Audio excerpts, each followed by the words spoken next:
बिस्मिल्लाहिर्रहमानिर्रहीम। Dear students, आज का जो हमारा टॉपिक है वो है decay of current in L R circuit. जी, ये बड़ा आसान सा टॉपिक है क्योंकि आपने अगर पहले वाला बेहतर तरीके से अंडरस्टैंड कर लिया है तो इसकी डेरिवेशन भी उसी तरह की है।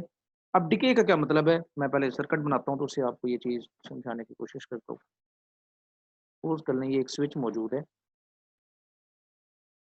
ठीक है, और यहाँ पे हमारे रजिस्टर भी लगा हुआ है और साथ इंडक्टर भी लगा हुआ है, ठीक है। अब आप ऐसे करें कि ये जो क्लोज था ना स्विच, सपोज कर लें इसको मैं S1 का नाम देता हूँ, इसको ओपन कर दें और दरमियान में एक और स्विच ले आए, इसको क्लोज कर दें। इसका मतलब जो बैटरी है ना आपकी वो यहाँ से खत्म हो गई, बैटरी यहाँ से निकाल दी। क्या बैटरी अगर निकाल दें तो क्या फिर करंट फ्लो नहीं करेगा? फिर भी करंट फ्लो करेगा। जी, अब जब करंट फ्लो करेगा तो वो जो आपने करंट उसके अंदर स्टोर हुआ था सर्किट के अंदर, ठीक है, वही करंट जब फ्लो करेगा तो इसमें अगेन अब क्या करेगा इंडक्टर? इंडक्टर की प्रॉपर्टी मैं बता चुका हूं कि ये अपोज करता है चेंज को। अगर आप चीज कांस्टेंट लेके आएंगे तो ये अपोज नहीं करेगा। अब होगा ये कि करंट जो आपने किसी वे से स्टोर किया हुआ है, ये करंट जो इसके अंदर सॉरी मौजूद है सर्किट के अंदर, अब अगर इंडक्टर ना होता तो वो इंस्टेंटली जीरो हो जाता। जैसी बैटरी खत्म की, देयर इज नो करंट। लेकिन इंडक्टर की वजह से ये करंट जो है ना टाइम लेगा, और ये करंट जो है ना ये देखें ये कम हो रहा है, ठीक है, और ये ऐसे जो है ना स्टडी हो, जब स्टडी हो जाएगा इंडक्टर का काम फिर खत्म। तो अब यहाँ पे जो करंट है जब टाइम जीरो होगा, ठीक है, शुरू के अंदर देखें टाइम क्या है, जीरो है। जब टाइम जीरो है तो आपके पास करंट की वैल्यू मौजूद है, ये देखें शुरू में टाइम क्या है, जीरो है। जब टाइम जीरो है तो आपके पास करंट जो है ना वो मौजूद होगा, और उसके बाद जब टाइम इन्फिनिट हो जाएगा तो करंट की वैल्यू जो है ना वो आई हो जाएगी, जीरो नहीं होगी, क्योंकि जीरो के लिए सॉरी जो इन्फिनिट टाइम पे करंट की वैल्यू क्या हो जाएगी, आई नॉट, क्योंकि यहाँ पे ये स्टडी हो जाएगा गेट, ठीक है। तो ये हमने सारा काम जो है ना यहाँ पे करना है। उम्मीद है ये जो कहानी है आपको ये समझ आ गई होगी। तो हम अपने काम की तरफ बढ़ते हैं, और अ, अब हमने एक चीज़ क्या पढ़ी है, जब टाइम जीरो तो इसमें करंट की वैल्यू मौजूद है, ये करंट मैक्सिमम था जो हमने शुरू में पिछले टॉपिक में देखा था। ये किस चीज़ की इक्वल था, आई नॉट के, ठीक है। अब सपोज कर लें कि जो टाइम है वो अगर टी गुजरा है, कितना गुजरा है टी, तो इसकी कोई ना कोई वैल्यू होगी, उसके बाद ये कांस्टेंट हो जाएगा, और इसको मुकम्मल तौर पे जीरो होने के लिए इनफाइनाइट टाइम चाहिए, ठीक है। तो ये कहानी आपको समझ आ जानी चाहिए, बड़े आसान वे से ये मैंने बताई है क्योंकि इसी की बुनियाद पे हमने डेरिवेशन करनी है। तो अब हमारे पास जो सर्किट होगा उसके अंदर अगर मैं सर्किट दोबारा बनाऊं, ये इंडक्टर है, ये रजिस्टर है, हमने दरमियान में इस स्विच को ऑन कर दिया, ठीक है, और जो बैटरी वाला स्विच था ना उसको हमने ओपन रखा, जस्ट लाइक दैट, ये ओपन है, ठीक है। बैटरी का काम खत्म हो गया। अगर बैटरी का काम खत्म हो गया हमारे पास दोनों वैल्यूज जो है ना, ठीक है, वो क्या होंगी, V R minus V L equals to zero. इन दोनों को आप प्लस में भी लिख सकते हैं, या एक को दूसरी साइड पे ले जाएं, एक प्लस में आ जाएगा, एक माइनस में आ जाएगा। तो मैं लिख सकता हूँ V L equals to minus V R. जी, अब वी एल की इक्वेशन वही जो आप पहले कर रहे थे, ठीक है, और वो किस चीज़ की इक्वल थी, L D I over D T, और वी आर किस चीज़ की इक्वल था, आई आर के, और साथ इसके माइनस भी अटैच है।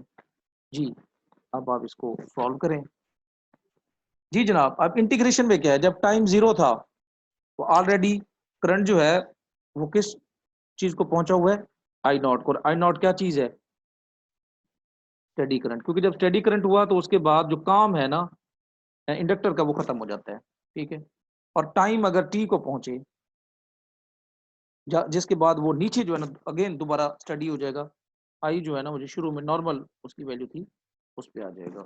जी, तो हम इसको इंटीग्रेट करेंगे, हमारे पास इक्वेशन है D I over I equal to minus R over L D T, ये है इक्वेशन हमारे पास। जी, इंटीग्रेट क्या करेंगे, जब टाइम हमारे पास 0 है तो करंट क्या है, स्टडी स्टेट में है, जिसको आप नाइट, और जब ये टाइम टी को पहुंचा करंट हो गया आई, जो शुरू के अंदर था। जी जनाब, अब आप, बड़ा आसान है, इधर लॉग नेचुरल ऑलरेडी मौजूद है और इधर 1 मौजूद है, यहाँ टी आ जाएगा। जी, हमारे पास इक्वेशन आ जाएगी लॉग नेचुरल, इसको मैं यहाँ डायरेक्ट लिख रहा हूँ, I over I not equals to minus R over L T. तो सिंपल, ठीक है। तो यहाँ से आई, इस चीज़ की यहाँ से आप एंटी लॉग लें, I over I not equals to E raise power minus R over L T, ठीक है। और आई जो है ना वो इक्वल आ जाएगा I not E minus R over L T, ठीक है। तो इक्वेशन हमारे लिए सीधी हो गई है। अगर अब हम लिखें तो I equals to I not, इसको और रीअरेंज कर ले जैसे हमने पहले किया था, T divided by L over R, ठीक है। अब वो जो टाइम कांस्टेंट की बात करते हैं कि उस सर्किट के अंदर इंडक्टर और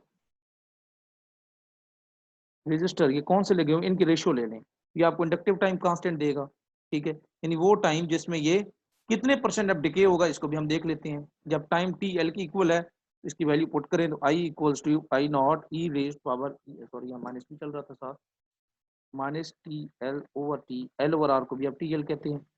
ये आ जाएगा I not E minus one, इसको वन ओवर ई लिखेंगे। वन ओवर ई को आपको पता ही है कि वन ओवर ई 0.37 की इक्वल होता है, तो आई किस चीज़ की इक्वल आ जाएगा, 0.37 आई नॉट के। यानी इस टाइम में ये 37% डिके होगा मैक्सिमम करंट के। मैक्सिमम करंट का कितना डिके होगा, 37%। और अगर टाइम इन्फिनिट लेंगे आप, ये आप खुद निकालेंगे, टाइम इन्फिनिट पे जो आई है, ठीक है, वो किस चीज़ की इक्वल आ जाएगा, आई नॉट के। जी जनाब, तो ये थी आपकी इक्वेशन। अगर मैं इसको ग्राफिकली शो करना चाहूँ, ये हम बात पहले भी कर चुके हैं। जब इंडक्टर, देखें जब करंट स्टडी हो जाता है, अभी हम यानी ऐसा वैसे समझ लें कि ये करंट स्टडी हो गया। जब करंट स्टडी हो जाता है तो फिर क्या होता है, तो फिर वह इंडक्टर काम नहीं करता, तो सिंपल आप ई और आर की रेशो लेते हैं, ये करंट हो गया स्टडी, ये जा रहा है। आपने बैटरी निकाल ली, जैसे बैटरी निकाल ली वो जो स्टडी करंट है अब वो कम होगा। अब अगर रजिस्टर, ये मैं कलर चेंज करता हूँ, अगर वहां पे इंडक्टर ना होता तो ये विद इन नो टाइम जो है ना ये इंस्टेंटली जीरो हो जाता। लेकिन इंडक्टर की वजह से क्या हुआ, इंडक्टर की वजह से करंट है जो स्टडी स्टेट पे पहुंचा हुआ था, अब वो टाइम लेगा डिके होने में, और उसके बाद फिर स्टडी, जैसे स्टडी हो जाएगा फिर आपका काम खत्म। तो यहाँ पे ये स्टडी स्टेट है इसकी, और ये ई ओवर आर, इसको आपने आई नॉट का नाम दिया हुआ, ये आई नॉट कौन सा करंट है, ये ऑलरेडी ये स्टडी आ रहा था, इसको आप स्टडी करंट का नाम देंगे, ठीक है। उम्मीद है ये पॉइंट आपको समझ आ गया होगा। ये था हमारा डिके ऑफ करंट, ठीक है। बैटरी निकाल देनी है, बाकी कैलकुलेशन आपने की है, कंसेप्ट मैंने आपको समझा दिया है। जब करंट इंक्रीज हो रहा है डिक्रीज हो रहा है, ये उसको अपोज करेगा।